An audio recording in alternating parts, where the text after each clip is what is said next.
కాకినాడ జిల్లా కొత్తపల్లి మండలం అమీనాబాద్ హార్బర్ నిర్మాణంలో భాగంగా సముద్రంలో ఏర్పాటు చేసిన గట్టును కాకినాడ ఎంపీ తంగెళ్ల ఉదయ్ శ్రీనివాస్ పరిశీలించారు. ఈ సందర్భంగా ఆయన మాట్లాడుతూ గోడ వల్ల మత్స్యకారులకు కలిగిన నష్టాలు కష్టాలు అడిగి తెలుసుకోవడం జరిగిందన్నారు.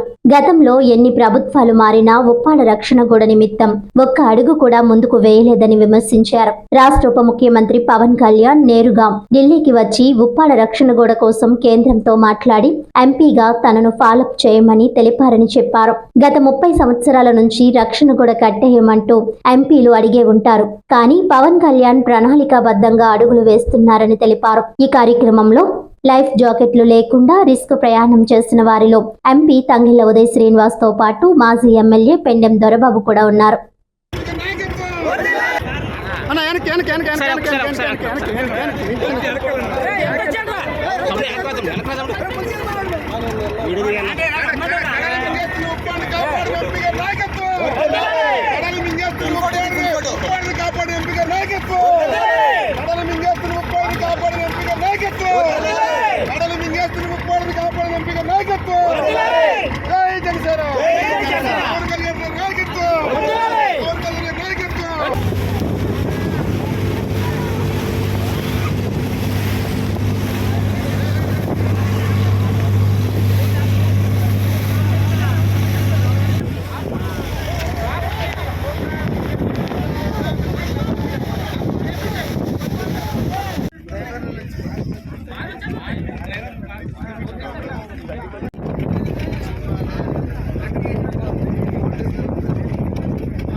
బోర్డు కట్టుకోవడం ఒక 3 బెత్తలు మెయిన్ మనకి కానీ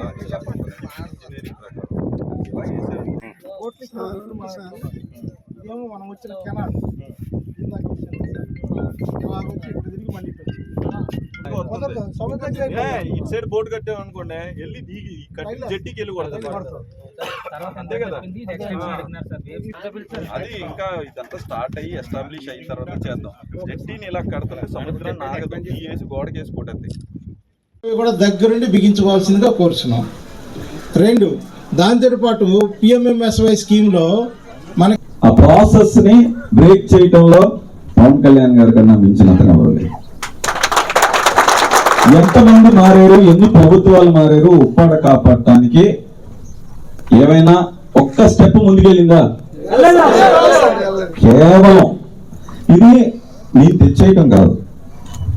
సార్ వచ్చి డైరెక్ట్ గా ఢిల్లీకి వచ్చినప్పుడు ఒక రాష్ట్ర ఉప ముఖ్యమంత్రి ఆయన నియోజకవర్గం కోసం, ఇక్కడున్న మత్స్యకారుల కోసం, ఇక్కడున్న కోస్తా ప్రాంతంలో ఇక్కడ కోతకూరే అందరి కోసం ఢిల్లీకి వచ్చి మాట్లాడి తీసుకెళ్లి నన్ను ఫాలో అప్ చేయమన్నారు.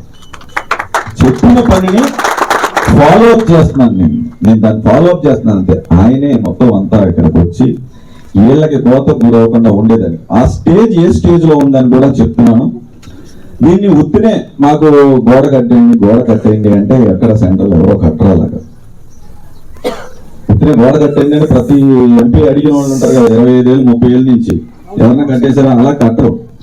రీసెర్చ్ చేసి ఎస్టిమేట్ వేయించి ఆ ఎస్టిమేట్ ప్రకారం నేషనల్ డిజాస్టర్ మేనేజ్మెంట్ అథారిటీకి పట్టుకెళ్ళి ఇచ్చి దీన్ని నేను కూడా పార్లమెంట్ లో కూడా మాట్లాడి సబ్మిట్ చేసి సార్ దాన్ని ఫాలో అప్ చేసిన తర్వాత దాని హెడ్ ని వెళ్ళి కలిసేవా అని చెప్పి 2 సార్లు వెళ్ళి కలిసాను. తర్వాత ప్రత్యేకించి నన్ను ఇంకోసారి నువ్వు వెళ్ళి ఢిల్లీలో లేనప్పుడు ఇక్కడ ఉన్నప్పుడు ఒకసారి మళ్ళీ వెళ్ళి ప్రత్యేకంగా ఢిల్లీకి వెళ్ళి కలిసి మాట్లాడి ఏమైందని చెప్పి కనుక్కొని దాన్ని అంతా ఒక స్టేజ్కి తీసుకొచ్చిన తర్వాత ఇప్పుడు మన కలెక్టర్స్ వాళ్ళందరూ మన కలెక్టర్ గారితో మనం జరగవలసింది జరగలేదు. వాళ్ళు కూడా ఇక్కడి నుంచి డిపార్ట్మెంట్ అంతా వెళ్ళి ఢిల్లీకి వెళ్ళిన తర్వాత అక్కడ ప్రజెంటేషన్ ఒకటి చేస్తున్నాం. అందులో కూడా మనం అందరం ఫాలో అప్ చేసుకుని 100% అది సాధించుకొని త్వరలో కట్టేలాగా అది స్టార్ట్ చేసి ఏది ఒక భూమి కూడా కోత గురవకుండా ఇంకా ఏమైనా అడిషనల్ గా యాడ్ చేయవలసినవి ఉన్నా కూడా అందులో యాడ్ చేయించే విధానంలో కూడా అందరం ప్రయత్నిద్దాం. ఫస్ట్ మనం కోతకు గురవుతుంది ఎన్నో సంవత్సరాల నుంచి మనం అంతా ఎదురు చూస్తుంది, మనకి సాధించగలిగాం. అది త్వరలో రాబోతుంది అంటే దానికి కేవలం పవన్ కళ్యాణ్ గారు మాత్రమే కారణం. పవన్ కళ్యాణ్ గారు రావడం అనేది ఈ పిఠాపురం నియోజకవర్గ ప్రజల అదృష్టం. ఎందుచేత చెప్తున్నానంటే ఒక రాష్ట్ర పార్టీ అధ్యక్షుడు, ఒక డిప్యూటీ సీఎంగా ఈ నియోజకవర్గం నుంచి నేను చేయడం ఇది నిజంగా మీరందరూ అదృష్టంగా భావిస్తూ, వారు ఈ నియోజకవర్గానికి ఎనలేని అభివృద్ధి తీసుకోవడంలో భాగంగా మేమందరూ శాసనసభ్యులుగా ఉన్నా కూడా మేము చేయలేనటువంటి పని ఈ రోజున గౌరవ ఎంపీ గారు, మన డిప్యూటీ సీఎం పవన్ కళ్యాణ్ గారు ఈ ఇద్దరు సారథ్యంలో ఈ రోజున ఇక్కడ 328 కోట్ల రూపాయలతోటి శాశ్వత పరిష్కారం కోసం ఎన్నాళ్ళ నుంచో ఎదురు చూస్తున్నటువంటి మేము చేయలేనటువంటి పని ఈ రోజున ఈ శాసనసభ్యులు డిప్యూటీ సీఎం గారు ఈ రోజున ఉదయ శ్రీనివాసరావు ద్వారా మీకు రావడం నిజంగా ఇది ఒక అదృష్టం. నేను చెప్తున్నానంటే నేను ఎన్ని రకాలుగా పోరాటం చేసిన, ఎన్ని రకాలుగా ప్రయత్నం చేసిన, ఏ రోజు కూడా నేను దాన్ని సాధించలేకపోయాను. ఎన్నో ఎస్టిమేషన్ వేయించాను, కానీ ప్రభుత్వం తేలేకపోయాను.